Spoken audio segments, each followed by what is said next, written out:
I survived a deadly crash, a violent ex, and a night that should have killed me. I crawled out of hell, fought back, and saved my daughter's life, but what happened when he came for us again? No one was prepared for. I've had some rough chapters in my life, but nothing, and I mean nothing, prepared me for the night the universe tried to erase me off a back road in South Carolina. I'm 45 years old, not young, just that weird middle place where you've lived enough life to be tired, but not enough to be done. I wasn't running from anything that night. I wasn't chasing anything either. I was just driving, trying to clear my head, trying to breathe after another long week of surviving instead of living. Before I go any further with this story, I would love to know where you are watching from today. Please write your city or state in the comments below because I absolutely love discovering how far these life-changing stories travel. Before we dive into this intense incident, take a moment to hit the like and subscribe buttons and don't forget to turn on notifications. Now it was supposed to be a simple 1-hour drive from my sister's place back to my house. A straight shot, quiet roads, open sky, music in the background, the kind of night that makes you feel like maybe life ain't trying to kill you after all. Funny how fast that illusion can shatter. I remember checking the clock on my dashboard, 11:42 p.m. Too late, too quiet, too dark, but I kept driving anyway. The road was empty. The kind of empty that makes your chest tighten because you suddenly realize if something goes wrong out here, ain't nobody coming quick. You scream and the trees are the only ones who'll hear you. Still, I kept going, tired brain, stubborn heart. The rain started around midnight, soft at first, almost calming. Then the sky opened up like somebody up there had beef with me. My wipers couldn't keep up. Visibility, gone. I slowed down, leaned forward like some grandma squinting at the road, praying streetlights would magically appear. But it was just me, the rain, and a 2-lane road that twisted like a snake with attitude. Then it happened. The moment my life split in half, before and after. My tires hit something slick, oil, mud, hell, maybe the devil's spit for all I know, and suddenly the wheel jerked out of my hands. The back of the car swung left so hard my head slammed against the window. I tried correcting, but the wheel spun like it wasn't even connected to anything. My heart dropped straight to my feet. No, no, no, please. That's all I managed to scream before the car skidded off the road. The world flipped, literally flipped, metal screaming, glass shattering, my body thrown around like a rag doll. The seatbelt digging into my chest so hard I swear I felt my ribs bend. I didn't feel like I was crashing, I felt like I was dying. When the car finally stopped rolling, I didn't know which way was up. Everything was upside down, my ears rang, my vision blurred. My breath came out sharp and panicked like my lungs forgot how to be lungs. I tried moving my legs, nothing. I tried lifting my left arm, fire shot through my shoulder. I tasted blood, rain poured through the shattered window cold as ice, slapping me back into reality. I was trapped, upside down, alone, in the middle of nowhere, and the storm wasn't letting up. If anything, it got angrier, thunder cracking like the sky was splitting in half. I tried reaching for my phone, praying to God it didn't fly out the window. My fingers touched it, cracked screen, but it lit up. Zero signal, of course. Because when does life ever make it easy? I screamed for help anyway, as if someone could magically hear me through the rain, the trees, and the wreck. Nobody answered. That's when the fear started to morph into something uglier, that cold, creeping panic that whispers, you're not getting out of this one. And let me tell you something, when you're staring at death, you don't think about your achievements. You don't think about money, you don't think about mistakes, you think about people. I thought about my daughter, Elena, my fierce, stubborn, brilliant girl who still calls me Ma, even at 23. I thought about how I didn't hug her long enough last Thanksgiving. I thought about how she'd feel getting a call saying her mama died on the side of some random road. And that thought, that pain, lit something inside me. A fire, a refusal. I wasn't dying in that damn car, not like this, not tonight. Not without fighting like hell. I unbuckled the seatbelt, mistake. I dropped straight onto the roof, pain exploding through every bone. I screamed, bit my lip, tasted more blood, but I moved, I could move. That meant I wasn't done. I started dragging myself toward the shattered passenger window. Every inch felt like someone was carving my muscles with a knife. My left shoulder refused to help, so I used my right arm like a damn anchor, pulling myself slowly, painfully. The rain hit my face like ice chips. Lightning lit up the forest for half a second, and that's when I saw it. My car wasn't just in a ditch, it was perched on the edge of a drop. One more roll, one bad shift of weight, and I would have gone straight down into a ravine deep enough to bury me forever. My breath caught. One more inch and I would have been gone. That alone put terror in my bloodstream, but I kept crawling. Because fear wasn't killing me tonight. Life wasn't ending me tonight. This storm wasn't winning tonight. And just when I reached my hand toward the opening, trying to pull myself out, the car shifted. Metal creaked, mud slid. Gravity tilted, and I realized I wasn't safe yet, not even close. Because the moment I thought I was crawling toward freedom, the whole damn car started sliding down the hill with me still inside. I swear there are moments in life when time doesn't just slow down, it stops, it freezes, it holds its breath right alongside you. That's exactly what happened the second the car shifted under me. One tiny movement, one groan of metal. One slip of mud, and suddenly the whole world tilted like the earth got drunk. I grabbed at anything, shards of glass, twisted seat fabric, the edge of the window, but everything felt wet and useless. My palms kept sliding off like the universe had greased the entire damn car just to make things harder. No, no, no, stop. My voice cracked, raw, desperate. But gravity doesn't listen. It just takes what it wants. The car slid an inch, then another, then a few more. And each time it moved, my stomach dropped like I was falling off a skyscraper in slow motion. I felt mud and water rushing past the broken window, splashing into the car as it slid farther down the slope. Lightning flashed again, a white-hot burst that lit up the entire forest, and in that split second I saw just how far down the ravine went. Maybe 60 feet. Maybe more, steep, dark, jagged, a grave disguised as a hillside. For a moment I froze. I don't mean scared frozen, I mean soul frozen. Like my brain couldn't compute what was happening. Like this was the part where people die in news articles. Like this was the moment I'd be remembered for 45-year-old woman killed after vehicle plunges down ravine. No name, no story, just another headline people scroll past while eating breakfast. But then something inside me snapped. A voice, low, angry, stubborn, whispered, "Get out, girl, move," and that voice, that was survival. I tried dragging myself toward the window again, but the car jerked and I slid backwards, slamming into the crushed ceiling. Pain shot through my shoulder so fierce I saw stars. I screamed, not out of fear this time, out of frustration. I wasn't dying here, I refused. I planted my right hand into the mud outside the window, fingers sinking deep. I used it like a hook, like I was holding onto the earth itself, and pulled with everything I had. The car slid another few inches, scraping metal against rock. My body dangled half inside, half out, like some horror movie scene where the girl always dies next. "Come on," I pulled again, my leg caught on twisted metal, my jeans tore, my skin burned, my shoulder felt like it was ripping apart. But inch by inch, I dragged myself out of that dying cage of metal. My head cleared the window. Then my chest, then my hips. The rain slapped me full in the face, cold, mean, relentless, but I didn't care. I was almost out. I clawed at the mud, nails breaking, hands trembling, the earth sliding under me like quicksand. Every time I pulled, the car slid a little too, like it wanted to take me with it. But I kept going, because this wasn't just about survival anymore. This was about my daughter, my life, my future, my second chance. My damn right to keep breathing. With one final yank, I threw my weight forward and my body rolled out of the window completely, landing in the mud with a sickening thud. I lay there gasping, rain hitting my face, heart hammering so loud I could hear it over the storm. But I wasn't safe yet, because the second I looked behind me, the car groaned one last time and slipped off the edge. I watched it tumble down the ravine, metal crunching, glass exploding, pieces flying, until it vanished into the darkness below. Gone, destroyed, unrecognizable, and all I could think was that was supposed to be me. I lay in the mud, shaking uncontrollably from cold, shock, adrenaline, hell, maybe all three. My breath came out in short, panicked bursts, like my lungs still hadn't recovered from almost dying 5 times in one night. But I was alive, broken, yes, cold, hell yes, hurting, more than I could describe, terrified, absolutely, but alive. And sometimes being alive is the victory. I sat up slowly, wiping mud and rain from my face.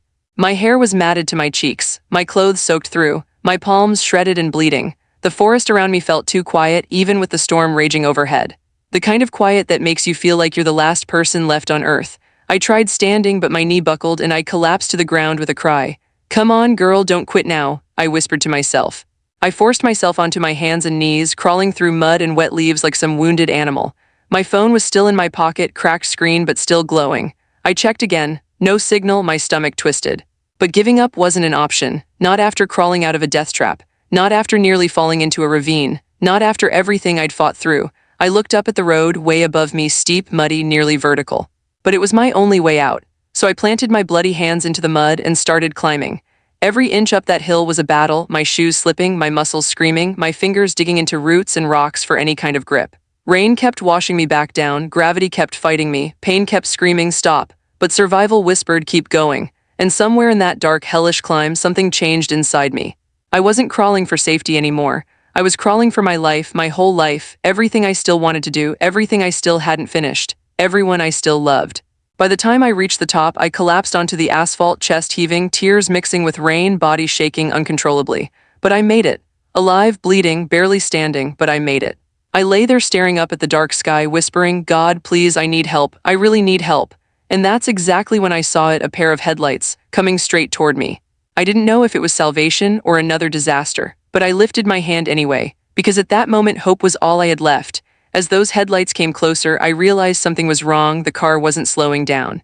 I swear nothing tests your soul like surviving one disaster, only to face another one straight after. That's exactly what it felt like when I saw those headlights cutting through the rain, bright and fast, coming straight down that lonely road. For one crazy second, I thought, finally, someone's gonna help me. My heart lifted just a little, but then those lights didn't slow down, didn't swerve, didn't even shift lanes. They were coming at me full speed like the driver didn't see me at all, or worse, didn't care.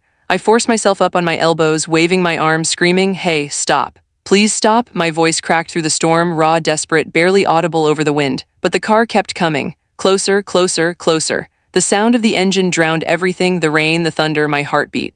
It roared like something angry barreling toward me. Panic surged through my body, hot and electric. No, no, no, not like this. I rolled off the road at the last second, landing hard in the mud, pain shooting through my ribs like lightning. The car whipped past me so close I felt the wind rush against my face. If I had moved half a second later, I wouldn't be here telling this story. The taillights blurred away into the darkness, disappearing like a ghost. For a moment, all I could do was lie there, shaking, staring at the empty road, rain hammering down on my face as if the sky itself were screaming at me. A second near death in less than an hour. My whole body trembled uncontrollably from cold, shock, exhaustion, all of it merging into this numb, surreal haze. I pressed my hands to the ground, forcing myself back up. My palms burned with cuts. My knee throbbed. My shoulder felt half dead, but I was alive. Barely, but alive. The world around me looked blurry, warped by tears and rain. My pulse kept pounding like it wanted to break out of my chest. That driver hadn't seen me. Or didn't want to stop. Either way, I was still alone, still stranded, still fighting. I dragged myself to the side of the road again, every movement feeling like punishment. I stared at the long stretch of wet asphalt disappearing into darkness. If another car came, I needed to be ready, needed to be visible, needed to be far enough off the road that I didn't get flattened like roadkill. I pulled myself beneath a tree, the only real cover I had, wrapping my arms around my knees to stop the shaking. The storm raged around me, angry and relentless. I tried my phone again, still no signal. My lip quivered, and for the first time since the crash, I really broke. Hot tears spilled down my cheeks, mixing with rain. I cried for my daughter, I cried for the fear, I cried for the pain. I cried because I didn't know if I'd make it out before morning. God, if you're listening, I whispered, voice cracking, just don't let me die out here, not like this, not alone. My breath shook as I exhaled. I didn't feel brave. I didn't feel strong. I felt like a broken woman clinging to the last thread of hope. Minutes passed, maybe hours. Time stopped meaning anything. Then, faint at first, I heard something through the storm. A sound I didn't trust at first. A soft rumble, steady, slow, different from the speeding car. I lifted my head.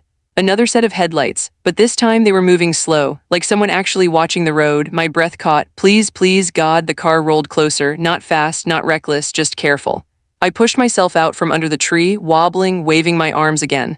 I didn't scream this time, didn't have the strength, but I waved with everything I had left. And for the first time that night, the headlights slowed. My heart jumped into my throat. The car shifted into park, engine humming softly through the rain. The driver's door opened. A silhouette stepped out, umbrella popping open, flashlight in hand. "Ma'am, are you okay?" A deep male voice, steady, concerned, not threatening. I blinked hard, not sure if I was hallucinating. He came closer, mid-50s maybe, tall, wearing a soaked jacket and boots like he'd been driving a long way. His face looked shocked when he finally saw my condition. "Jesus, you're hurt. What happened?" My throat tightened. I crashed," I stuttered, teeth chattering. "Car went down the hill." He pointed his flashlight toward the ravine. The light reflected off twisted metal in the darkness. "Holy hell," he whispered. "You got out of that?" I nodded weakly. He stared like he couldn't believe it, like he was looking at a ghost. "Okay, listen." His voice softened, more careful. "We need to get you warm. You're going into shock. Can you walk?" I shook my head. He crouched down beside me. "That's all right, I got you." Those 4 words cracked something inside me, not fear, not pain, relief. For the first time that night, I wasn't fighting alone. He wrapped his arm around me gently, lifting me up slow so he wouldn't hurt me more. My legs felt like jelly, and I leaned into him because I had no choice. "It's okay," he murmured. "You're safe now, I'm gonna help you." He guided me to his truck, a big old Ford with a warm interior, and helped me inside, turning the heater up high. I sank into the seat, shaking uncontrollably. He handed me a dry blanket from behind his seat. "It's clean," he said. "My wife keeps these for emergencies." I wrapped it around myself, burying my face in it, trying to breathe, trying to believe I wasn't dying tonight. He shut the door gently, then climbed in on his side. "You're lucky I came down this road," he said softly. "Storm knocked out power on the main highway. I had to take the back route." "Lucky, yeah." For the first time in hours, it felt like maybe luck hadn't abandoned me after all. My voice shook as I whispered, thank you for stopping." He looked at me, really looked, and said, "I'm not the kind of man who leaves someone in the dark." Tears welled up again, but this time they weren't tears of fear, they were tears of hope. But just when I thought the nightmare was finally ending, the man reached for his radio, and the words he said next froze my blood all over again. The heater blasted warm air across my frozen face, and for the first time in what felt like forever, my body started to thaw. My fingers tingled painfully as the numbness faded, and every bruise, every cut, every ache roared back to life like they'd been waiting their turn. But I didn't care, not anymore. I was alive inside a warm truck, wrapped in a dry blanket with a man who actually stopped. A man whose voice sounded like safety. The storm still raged outside, lightning flashing across the treetops, thunder rolling so hard the truck vibrated. But in that moment inside that cab, I felt almost calm, almost. Then he reached for the radio. Not the music radio, not the dashboard. No, he leaned over and grabbed a CB radio, the old-school kind truckers and emergency volunteers use. Static crackled through the speakers.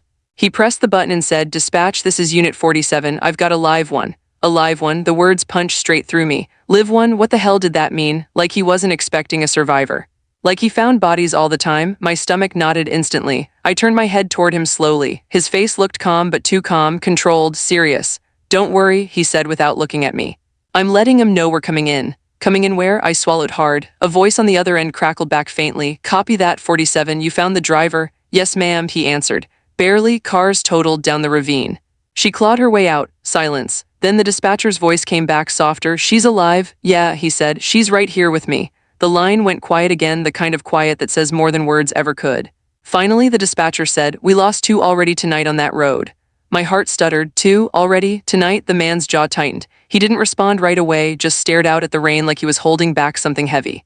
Then he pressed the radio button again. "Not this one," he said, his voice low, firm, absolute. "This one's gonna make it." A shiver ran through me that had nothing to do with the cold. The dispatcher told him to bring me straight to County General, said they'd prep a trauma team, said the storm cut them off from other roads, so he was the closest responder. Responder. That word made sense and didn't. He wasn't wearing a uniform, he wasn't in an ambulance, he wasn't driving a rescue vehicle, but he had a radio, a code name, a voice people listened to. He turned the radio down and finally looked at me. "You okay?" he asked gently. I nodded, even though it was a lie. My heart was pounding so loud I felt it echo in my ears. My hands shook under the blanket. Breathing wasn't easy. He saw it, the fear, the confusion, and his voice softened. "Hey, look at me." I did. "You're safe," he said, slow and steady. "I know that call probably sounded scary, but it's just procedure. You went through hell tonight. We gotta get you seen by real medical folks." I swallowed. Who are you?" He hesitated, not long, but long enough for my stomach to twist again. Then he said, "My name's Daniel. I'm kind of a volunteer responder out here. County doesn't have enough people on nights like this, so some of us step in when storms hit." It made sense, but it didn't erase the fear. "Why didn't the first car stop?" I whispered. Daniel exhaled through his nose, jaw clenching. "Storm like this, people panic. They drive fast, they think what's in the road is debris or a deer, they don't look close enough." He paused, not their finest moment. "But it happens." I wanted to believe that, I tried to, but the way that first car sped past me, it felt wrong, dangerous, intentional even. I didn't say it, not yet. Daniel put the truck in drive and eased onto the road carefully, like he didn't want to throw me around more. Each bump still made me wince. He noticed. "Sorry," he murmured. "I'll take it slow." He did. We drove through sheets of rain that looked like silver curtains dropping from the sky. Tree branches littered the road. Puddles splashed hard under the tires. Lightning kept splitting the forest open in flashes. My eyelids felt heavy, but every time I drifted, pain jolted me awake again. Daniel glanced at me. "You're fading. Try to stay with me, okay? I don't want you passing out yet." "Trying," I whispered. He turned the heater up a little more and warm air filled the cab, fogging the windows slightly. For a moment the storm quieted, just for a moment. Then far off I saw something through the trees. A flicker, a glint, 2 small lights. Headlights coming from behind us, fast, too fast. My pulse spiked instantly. "Daniel," I whispered. There's a car behind us." He checked the mirror, his expression didn't change, but his grip on the wheel tightened. The car got closer. Closer, closer. High beams suddenly flashed on, blinding the mirror. I flinched. Daniel muttered, "What the hell?" under his breath. The headlights stayed glued to us, tailgating, too close, too aggressive for this weather.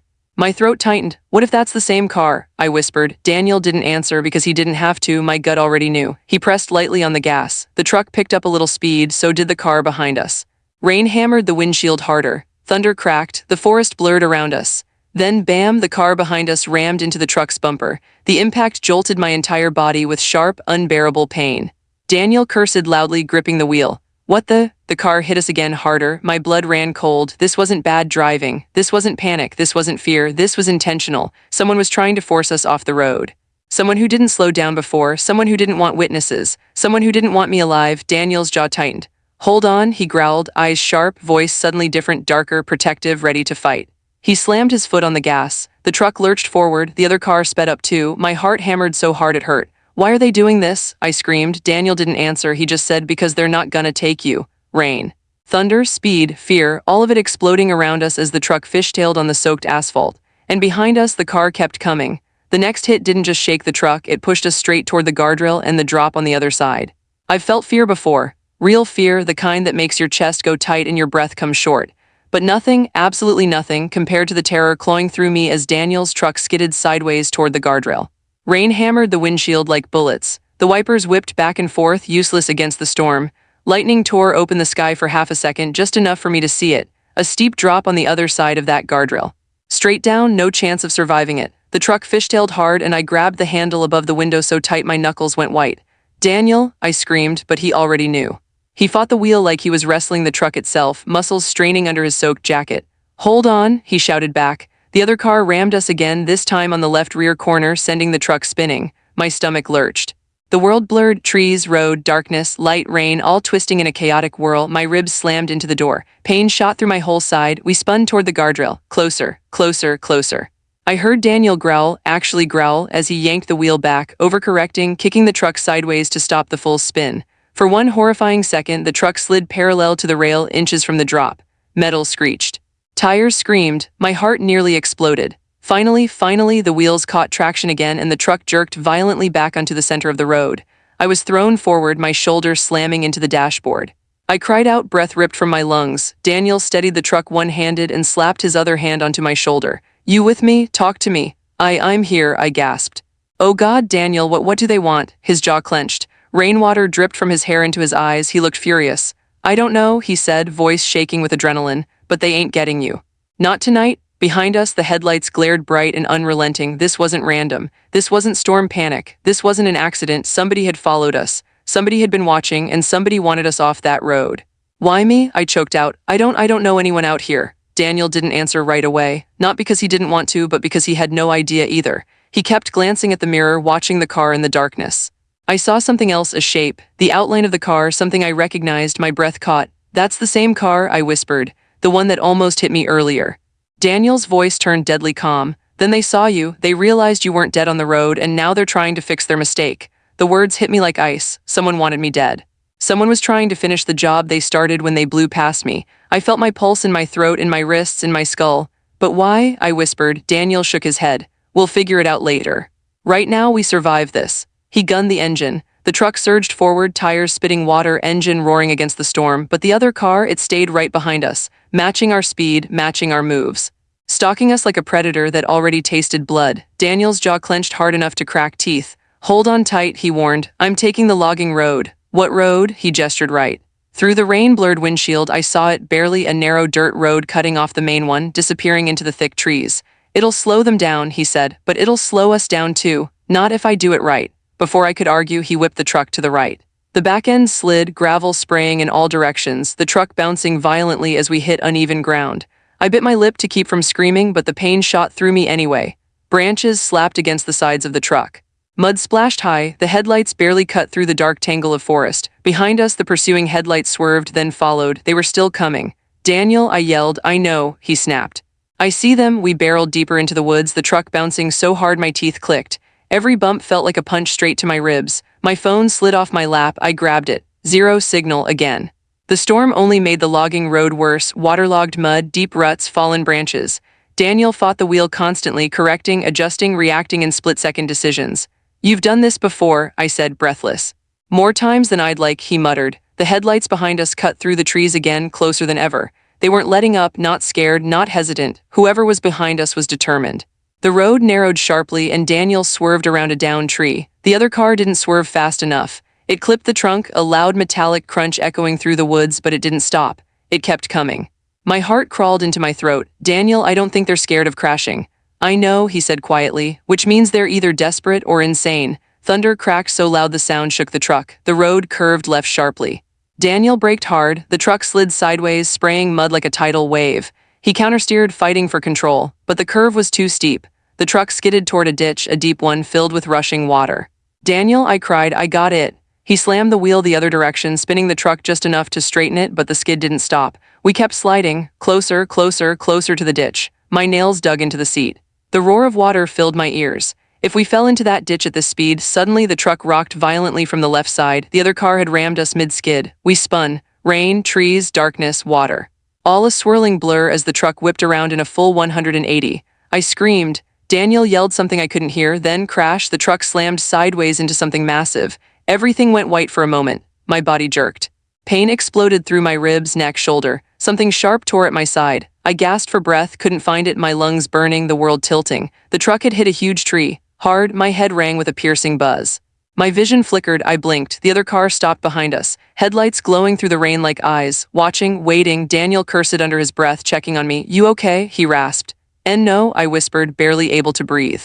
"Daniel, what do they want from me?" He stared at the approaching car, eyes dark, jaw clenched. "I don't know," he said, "but we're not waiting to find out." He reached under his seat, pulled something out, something metallic, cold. Serious, a flashlight-sized baton, heavy, police-grade. My breath hitched. He gripped it like a man ready to fight for both our lives. "We're getting out of this truck," he said quietly. "And we're getting you out of these woods." I stared at him, trembling. "How?" I whispered. He looked me dead in the eyes. "With everything we've got." The driver's door of the other car slowly opened, and the silhouette that stepped out made my blood run cold. For a heartbeat, a long, cold, bone-freezing heartbeat, everything went silent. The storm still howled. Rain still pounded the metal roof. Thunder still cracked like the sky was splitting open, but my mind went dead quiet the moment that other car's door creaked open. Slow, intentional, almost calculated. Daniel shifted forward in the seat, one hand gripping that heavy baton tight, the other hovering near the door handle. His posture changed, calm turned to battle readiness, like a soldier who'd seen this kind of danger before.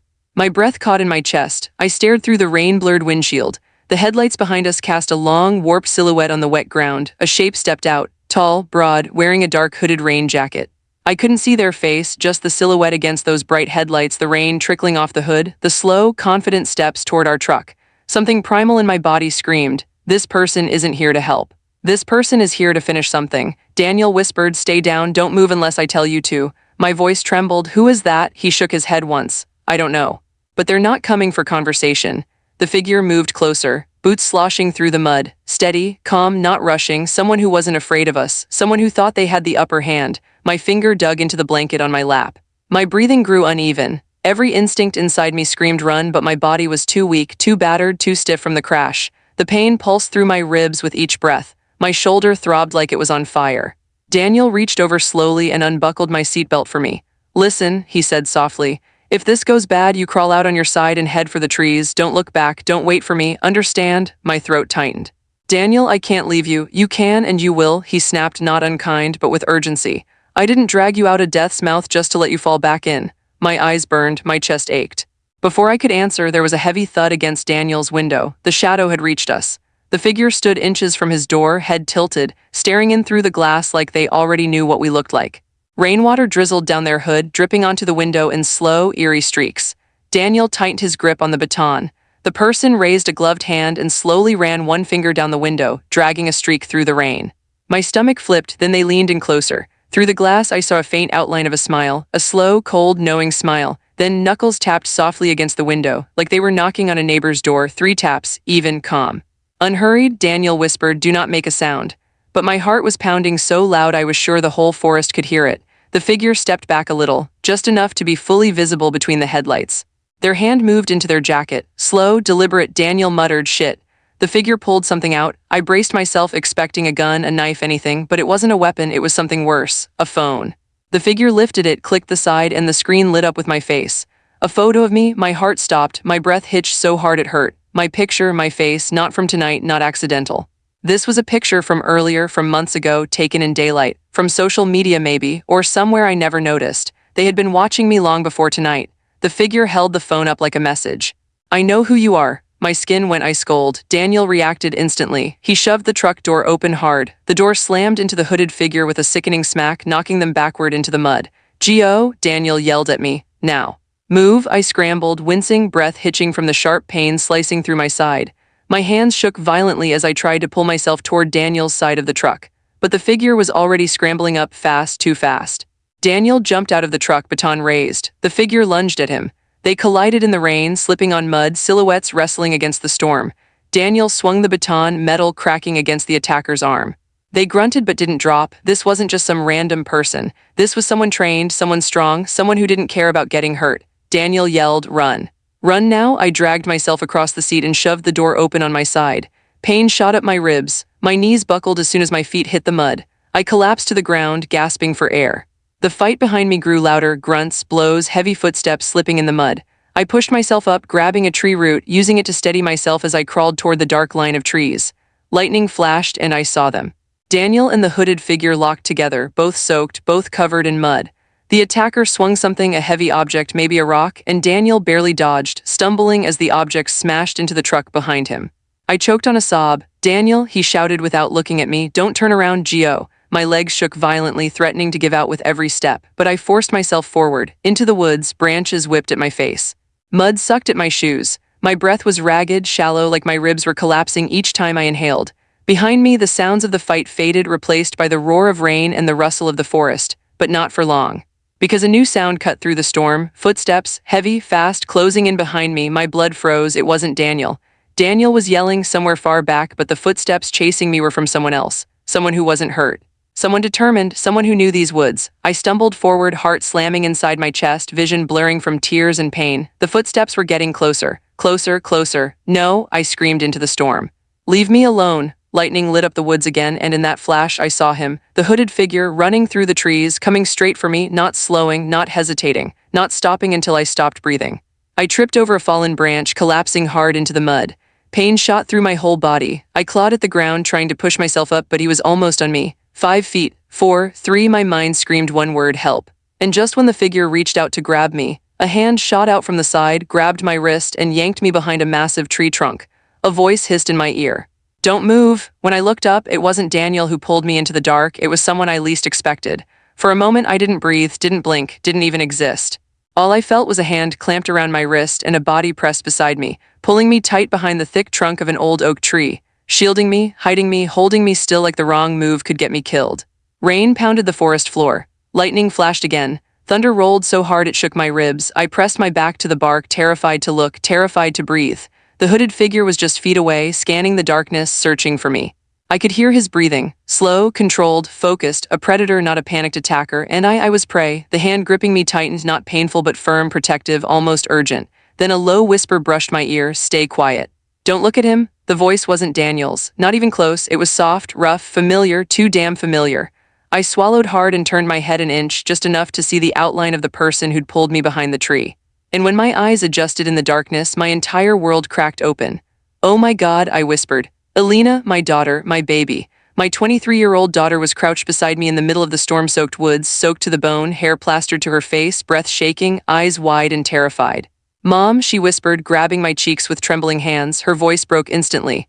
I found your location. Your phone pinged one last time and then went dead. I called everyone, no one answered." She choked on her words, tears mixing with rain. "I drove out here because I thought," her voice cracked hard. "I thought you were dead." I couldn't even process it. "What are you? Why are you here?" I whispered, panic and relief and disbelief smashing together inside me. Alina pressed a finger to my lips. "No time, he's not gone." And right as she said it, the hooded figure stepped deeper into the trees, walking slow, scanning, circling the area. He was looking for footprints, listening for movement, tracking me like a hunter. Alina kept her eyes locked on his silhouette. "You need to come with me," she whispered. "There's somewhere safe. Daniel told me to run when he saw me. He's buying us time." My heart twisted. Daniel fighting alone in this storm against someone who had been watching me for months. I grabbed Alina's wrist. "You shouldn't be here. I wasn't gonna let some psycho take you from me," she snapped in a whisper lash. "Don't you ever think I'd just sit home and wait for a phone call?" That hit me hard. Even in the middle of a nightmare, the love in her voice broke something inside me. This was my kid, my stubborn, brave, reckless, loyal kid, and she had run into hell to find me. But the danger wasn't over. The hooded figure turned suddenly, sharp, fast, like he sensed something. Alina's grip on me tightened. "Mom, move now." She pulled me by the arm, guiding me through the wet leaves and fallen branches, deeper into the woods, quiet, careful steps. Each stumble sent pain ripping through my ribs and shoulder. I gasped, biting back every sound. "Are you hurt bad?" Alina whispered. "Yes," I breathed, "but keep moving." We weaved through trees and thick brush until we reached a down log. Alina helped me over it, then crouched low, listening. Behind us, twigs snapped. He was following, still tracking, still close. "Alina," I whispered. "He's coming." "I know," she said, voice low but steady. "But I know these woods better than he does. You've never even been here." She shot me a look over her shoulder, fierce, emotional, determined. "I grew up with you as my mother, trust me." I learned survival before I learned algebra. Despite the terror, I almost smiled. We kept moving slow, painful steps until the forest thinned and the sound of rushing water filled my ears. A creek, wide, fast, flooding from the storm.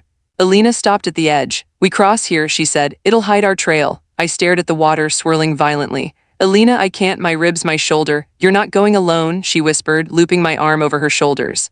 "You have me?" She waded in first. Cold water splashed around our legs, almost knocking me off balance. I hissed in pain. Alina held me tighter. "Just a little more, Mom, hold on." The water rose to our knees, then our thighs. The current nearly swept my feet out from under me, but Alina kept her footing, pulling me along inch by inch. By the time we reached the other side, my whole body was shaking violently from cold and pain.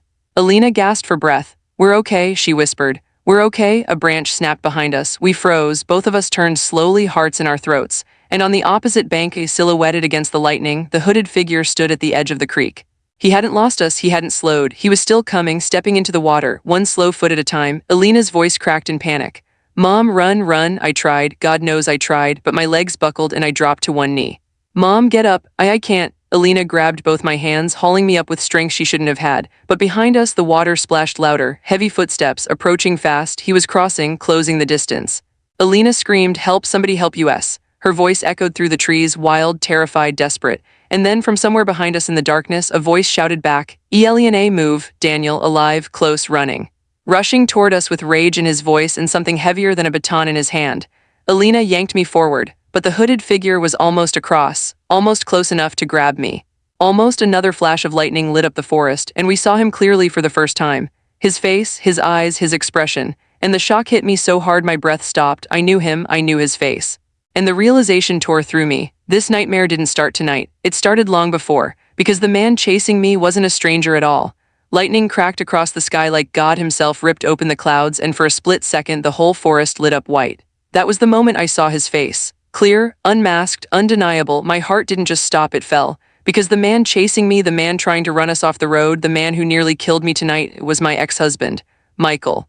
The same man I divorced nearly 10 years ago. The same man who vanished out of my life like smoke after the papers were signed. The same man who swore he'd never bother me again. I froze, completely froze. My voice cracked out of me in a trembling whisper. "Michael." My knees gave out again. Alina grabbed my arm, confused, panicking. "Mom, who is that? You know him." Before I could answer, the storm swallowed my words. But Michael kept coming, chest high in rushing water, face locked in a sick, determined expression I hadn't seen since the last ugly fight we ever had. Daniel reached us, breath ragged, soaked, bleeding from his lip. "Get behind me," he barked. Alina dragged me backward as Daniel stepped forward, positioning himself between us and Michael, his body braced like a wall. Lightning flashed again. Michael's voice cut through the rain, sharp and angry. "She's mine, she doesn't get to walk away this time." My stomach twisted into a cold, shaking knot. No, no, no, no, 10 years of peace, 10 years of silence. Why now, why tonight, why here? Alina shouted back, voice cracking, "You stay away from her." Michael didn't even look at her, didn't acknowledge her existence. His eyes were on me, only me, like she wasn't even part of this world. "I warned you," he hissed. "You think you can hide, you think you can run from what you owe?" Alina turned to me, horrified. "Oh, Mom, what is he talking about?" "I don't know," I cried. "I haven't seen him in years." Daniel stepped forward, river water rushing around his boots. "That's far enough," he yelled. "You take one more step and I promise you won't like what happens next." Michael let out a low, dark chuckle. "Who the hell are you supposed to be?" "Some hero, tonight," Daniel said, raising the heavy object in his hand, a thick metal tire iron he must have grabbed from the truck's toolbox. "I'm the man who kills you if you touch her." Michael smirked, slow, twisted, like he wasn't afraid at all. "You think she's innocent," he sneered, his eyes locked onto mine. "You didn't tell him, did you? You didn't tell him anything." Every hair on the back of my neck stood on end.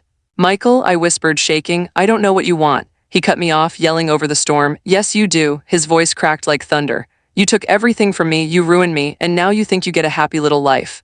No, you don't get to just start over." Alina's voice rose in panic. "Mom, what is he saying?" Tears burned my eyes. "Alina, I swear I didn't do anything." Michael stepped closer, the water at his waist now. "You left me," he growled, "and everything fell apart. My business collapsed. My truck got repossessed. I lost my home. You destroyed my life and you didn't even care." Oh God, it snapped together in my mind all at once. Michael wasn't just angry, he wasn't just unstable, he had snapped. Years of rage, bitterness, delusion, all boiling over. He wasn't thinking logically. He wasn't even in reality anymore. "Michael," I whispered, voice shaking, "I didn't ruin anything. You gambled the money away, you lied about the debt. Everything I did was for you," he screamed. The sound echoed across the woods. Daniel shouted. "That's enough," then Michael charged. Water splashed high as he lunged through the creek toward us. Daniel met him head on. The two men collided with a sickening crash of bodies, slipping and slamming into the mud.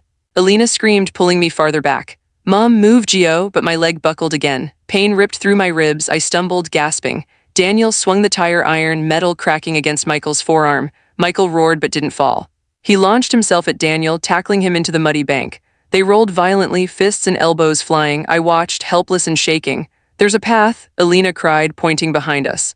"Come on, I'm not leaving Daniel," I shouted through tears, but I could barely stand. Daniel's voice cut through the fight. "Gio, I told you, Gio." He shoved Michael off just long enough to yell.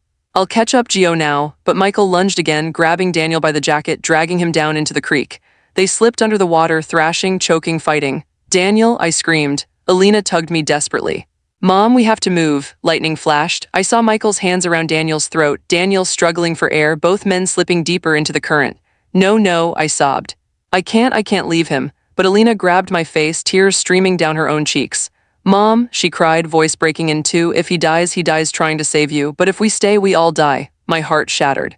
Daniel choked out one last word before going under. "Gio," and with my heart ripping apart, Alina pulled me away, dragging me backward through the trees. Tears blurred my vision. Pain tore through every nerve. My breath came out in broken sobs. Behind us, the storm swallowed the sounds of the fight. The water churned. Lightning flashed, but I didn't see Daniel rise, not once. Alina kept pulling me, whispering, "Come on, Mama, come on, please, please, come on." And I stumbled blindly through the darkness, praying to God he would still be alive. Praying the man who saved my life wasn't gone.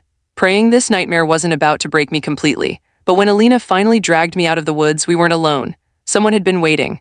Alina half-dragged, half-carried me through those dark woods, our feet slipping over wet leaves and mud, branches whipping against our faces like the forest itself was trying to push us back. The storm wasn't easing, it was getting worse. Raindrops hit so hard they stung like tiny stones, and thunder rolled across the sky like it was angry we were still alive. My chest burned, my ribs felt cracked. My shoulder throbbed with every step. And Daniel, I didn't see him come up from that water. The image kept replaying in my mind, his face under the surface, his hands clawing for air, Michael's rage twisting in the storm. "Mom, please," Alina gasped, breath shaking. "You have to stay with me." "You have to?" I coughed, voice breaking. "Baby, I'm trying." She tightened her grip around my waist and pushed forward.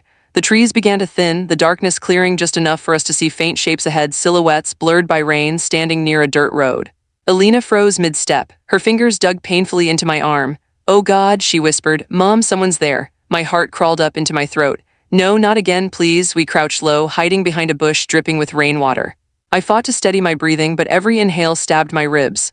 Through the sheets of rain, I could make out a tall figure standing completely still at the edge of the road. Not running, not searching, just waiting. My whole body trembled. "Alina," my voice barely escaped my lips. We can't handle another man out here." Then suddenly, a second figure stepped out from behind him. I jerked, nearly crying out, but the second figure was smaller, softer. Familiar in a way that made my breath stop. And then I saw it, a flashlight beam rising, waving back and forth, searching the tree line. Alina gasped. "Mom, is that?" Before she finished, a voice yelled through the storm. "Hello. Is anyone out there?" A woman's voice, strong, older, not Michael, not a threat.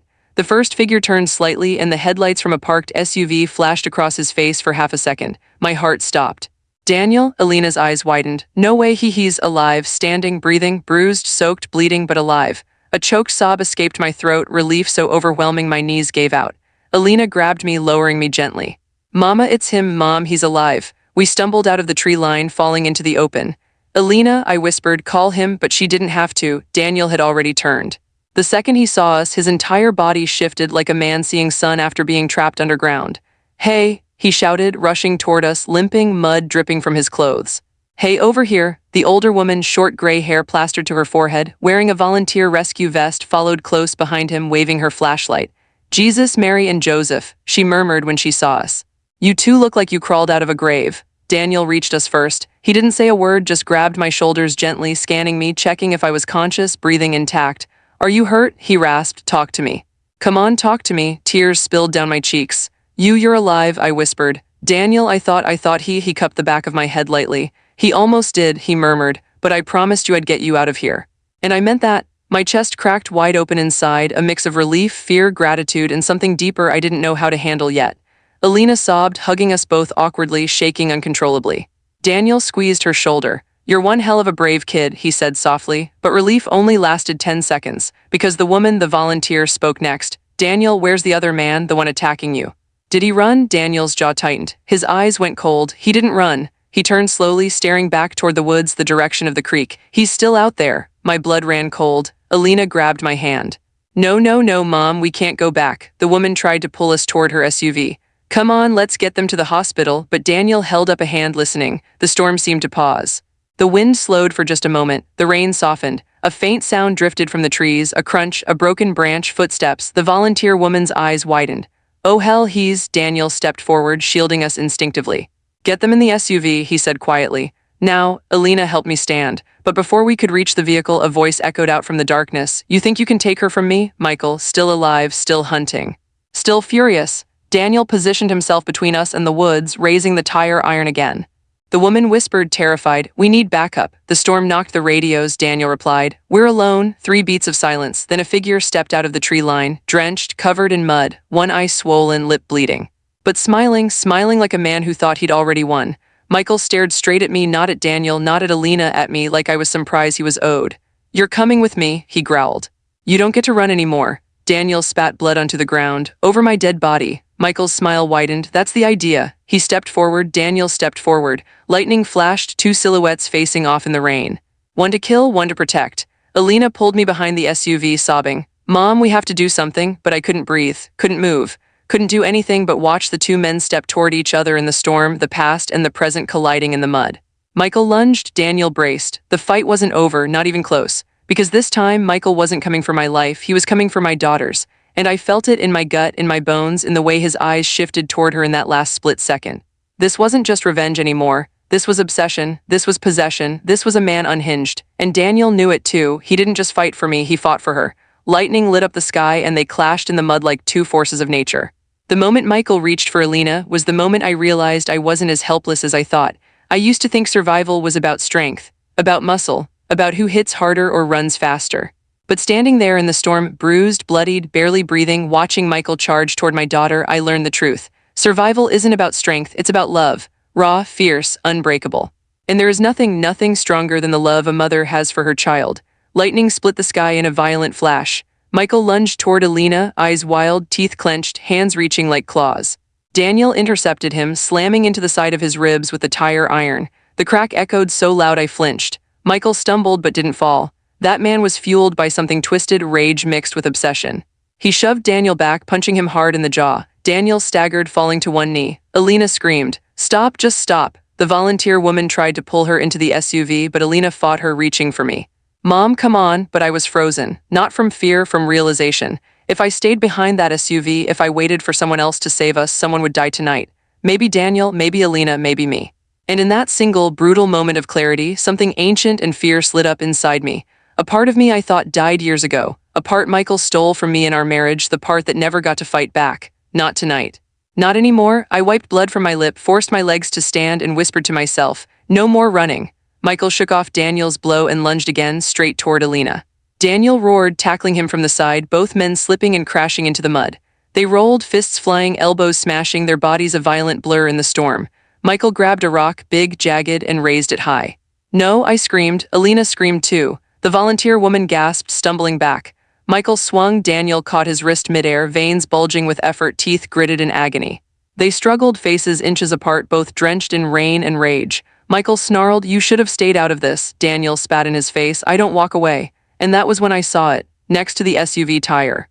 Half buried in mud, a thick metal crowbar, probably dropped from the volunteer's gear bag earlier. My chest tightened. My hand moved before my fear could stop me. I grabbed it, heavy, cold, solid.